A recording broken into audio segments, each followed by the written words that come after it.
Que para o PCP é claro que não há política de mar sem falar dos pescadores e, portanto, por isso também colocamos o enfoque na nossa intervenção inicial, nomeadamente os pequenos e médias embarcações até 13 metros e a necessidade da sua modernização. Isso é verdadeiramente vital, porque não só envolve gente que trabalhou durante décadas nesta atividade, mas também tem importância económica muito acentuada e, portanto, não há política de mar. Às vezes parece que há política de mar sem nunca se falar de pescadores e, portanto, o que nos causa a nós, PCP, grande confusão e, portanto, registramos a concordância relativamente a esta matéria.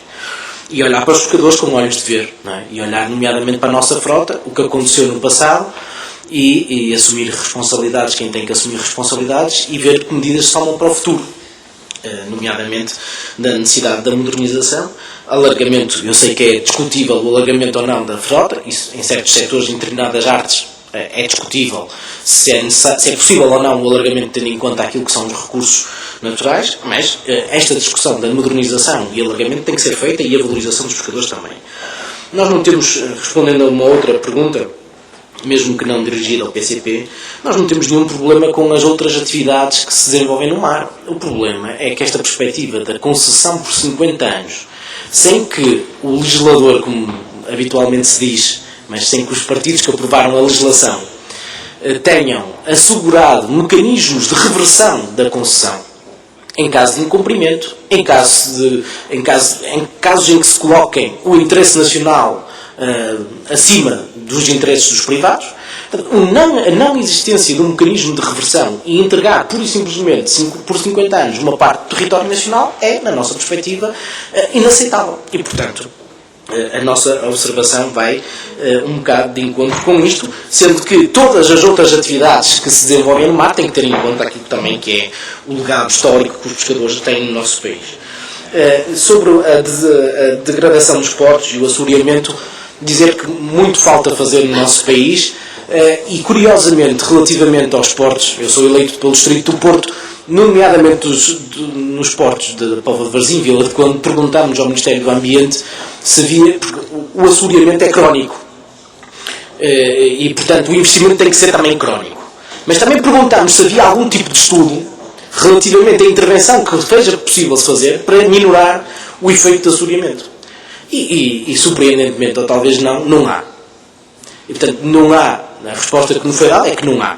E, portanto, não encontramos online um estudo da Universidade de Engenharia do Porto relativamente a esta matéria, mas não encontramos mais nada relativamente a isto. E, portanto, nós colocamos a necessidade de duas coisas. No plano imediato, promover o desassoreamento, isso é fundamental, combater o assoreamento. Segunda questão é intervir no plano do pensamento e do estudo, se há outras respostas que podem ser dadas para evitar problemas futuros. Por fim, a terceira questão, a questão que foi colocada ao PCP, para terminar, sim, a definição dos preços médios, a questão do preço da primeira venda e aquilo que é o sintomático e gritante da exploração dos trabalhadores, dos pescadores. Todos nós sabemos que os pescadores ganham em função do cabaz e a sua distribuição. E o que nós constatamos e denunciamos é que há uma discrepância gigantesca entre a primeira venda e o preço final do consumidor.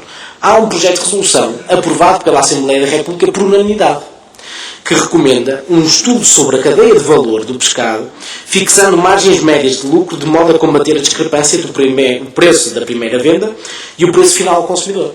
No fundo, o que é preciso é trabalhar numa fixação de um preço médio, estudar esse preço médio, para depois, naturalmente, tomar medidas que imponham combate ao cartel instalado. Agora, a situação que vivemos do ponto de vista dos pescadores é inaceitável.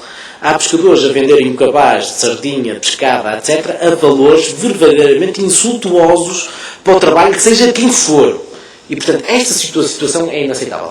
O bom exemplo surgiu na sardinha, em que uma série de produtores também organizaram-se e estipulam um preço, e quando o preço baixa, a própria associação compra a sardinha e congela a sardinha para venda futura. Portanto, essa é uma perspectiva que nós achamos que tem que ser adotada. Agora, que a situação como está é inaceitável, que é preciso intervir, e o Governo tem que intervir nessa matéria. Isso para nós é claro, e, nomeadamente, atingindo um valor médio de venda de pescado que seja justo no equilíbrio da riqueza que o pescado dá ao nosso país. Isso.